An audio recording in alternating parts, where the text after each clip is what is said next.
लोग बात करेंगे यहाँ पर जो आपका यूपीएचईएससी एडीबीटी 51 है, उत्तर प्रदेश उच्चतर शिक्षा सेवा आयोग के द्वारा आयोजित होने वाली जो असिस्टेंट प्रोफेसर की भर्ती है, जिसका आप सब लोग फॉर्म भर चुके हैं।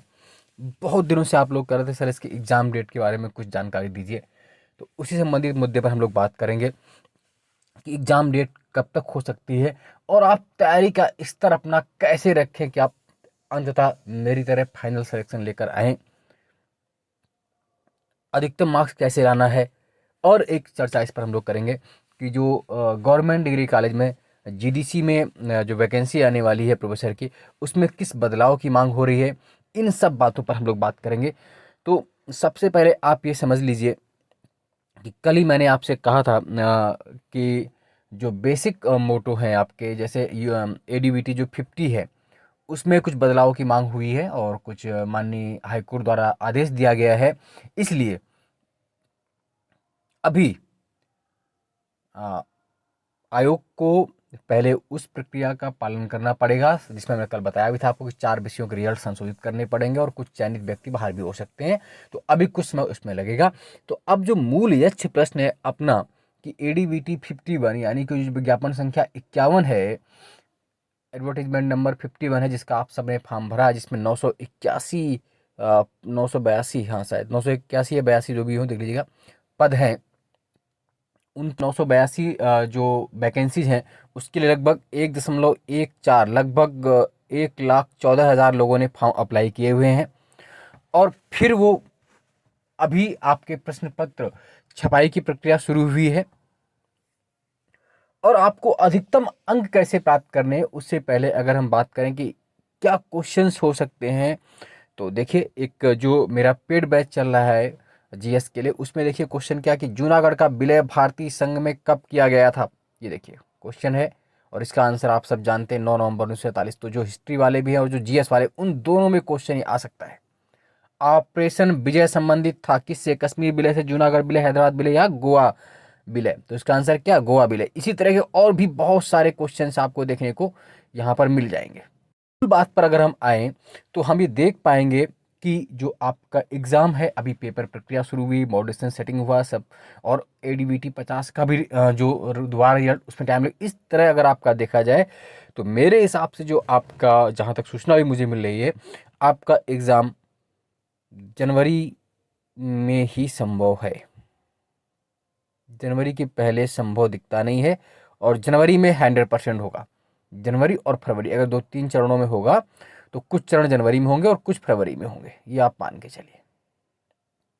जनवरी और फरवरी में, मतलब ये तय मानिए आप। अभी चूंकि अक्टूबर हो गया है, अभी एग्ज़ाम उनके हो रहे हैं। दिसंबर में कुछ संभावना बन सकती है कि हो सकता है एक एक चरण आपका लास्ट दिसंबर में, मतलब, लेकिन आप फिर भी अगर दिसंबर में भी अगर होना होगा तो लास्ट दिसंबर, वही 25-26, तो आप जनवरी ही मान चलें।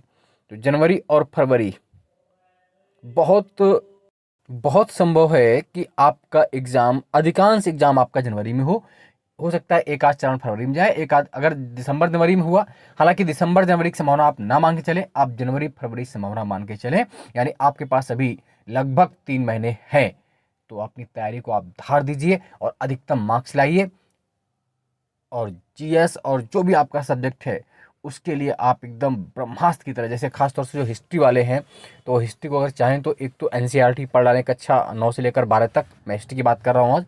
और घटना चक्र बैकियर देख लें, एस के पांडे देख लें, और जो आर्कियोलॉजी वगैरह करके आता है, जो है ना, इतिहास में आता है वो, कि कॉन्सेप्ट वाले क्वेश्चन पूछ लेते हैं आपसे कि कहाँ से क्या, तो उसके लिए आप इग्नू चाहे तो देख सकते हैं।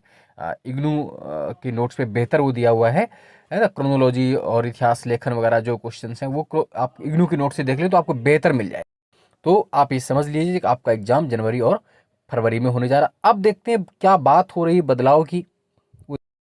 असिस्टेंट प्रोफेसर भर्ती के मानक अलग अलग होने पर, देखिए क्या है कि अशासकीय सहायता प्राप्त जो आपका यूपीएचईएसी है, उसमें आप जानते हैं रिटर्न प्लस इंटरव्यू होता है, जबकि जीडीसी में खाली रिटर्न आपका क्या होता है, स्क्रीनिंग एग्जाम, सिलेक्शन आपका इंटरव्यू बेस पर होता है।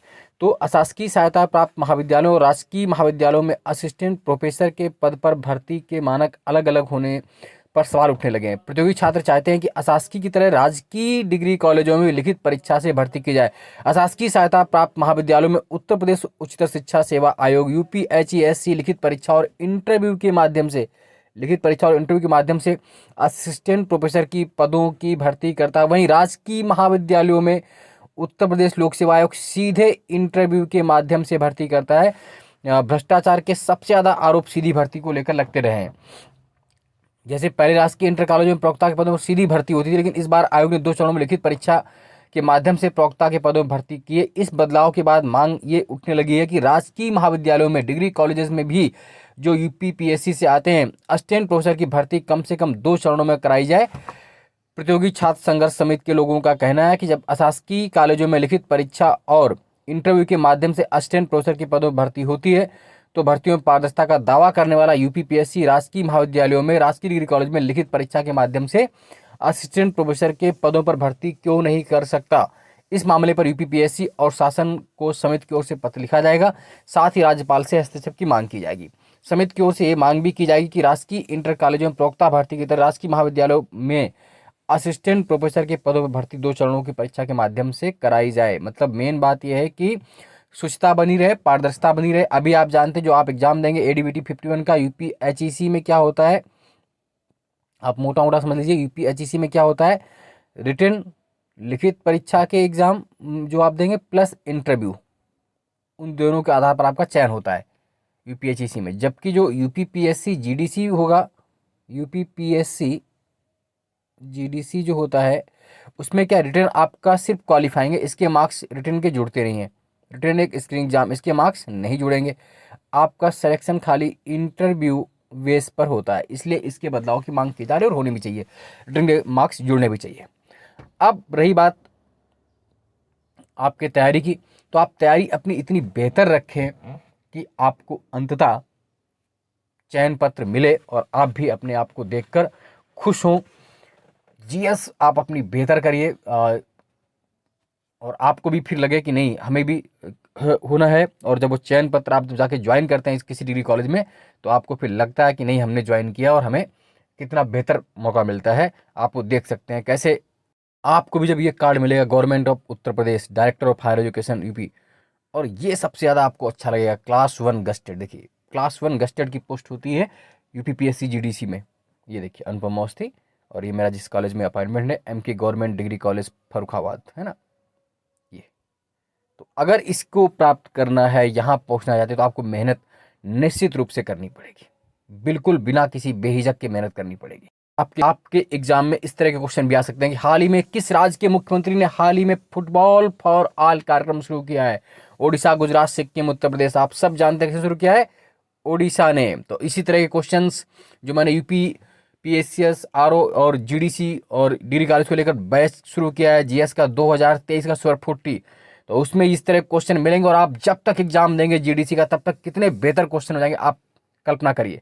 ऐसे ही क्वेश्चन के लिए आप जैसे लता मंगेशकर चौक का उद्घाटन कहाँ किया गया है, अभी हाल ही में लता मंगेशकर चौक का उद्घाटन कहाँ किया गया है, तो आप सब जानते हैं कहाँ किया गया है, अयोध्या। इस तरह कुछ क्वेश्चन आपको मिलेंगे, फिर आप कहेंगे कि सर कहाँ से क्वेश्चन आ रहे हैं। तो अगर इस तरह की भावना रखते हैं, बेहतर प्रदर्शन करना चाहते हो, एक तो आप चैनल को सब्सक्राइब कर लें, वहाँ पर मास सीरीज पड़ी वो रख लीजिए। और इसको अगर ज्वाइन करना चाहते हैं तो इससे संबंधित कोई अगर जानकारी आपको चाहिए, अगर इस तरह का जीएस का बैच आप ज्वाइन करना चाहते हैं और आप अधिकतम मार्क्स लाना चाहते हैं तो आप 7237853197 7237853197 पर व्हाट्सएप करके जानकारी ले सकते हैं और इस पर जुड़ सकते हैं और अपने जीएस में बेहतरीन सुधार ला सकते हैं। और फिर आप असिस्टेंट प्रोफेसर के पद पर भी पहुंच सकते हैं। बाकी आप तैयार वैसे भी कर सकते हैं, आप जरूरी नहीं कि कोई बैच ज्वाइन करें, लेकिन आप मेरी ब्रह्मास्त्र सीरीज आप देखते रहें वहाँ से और अपने सब्जेक्ट को बेहतर करते रहें। और अभी आपका एग्जाम लगभग जनवरी और फरवरी में ही होगा। आज के लिए इतना ही। जय हिंद, जय भारत, धन्यवाद।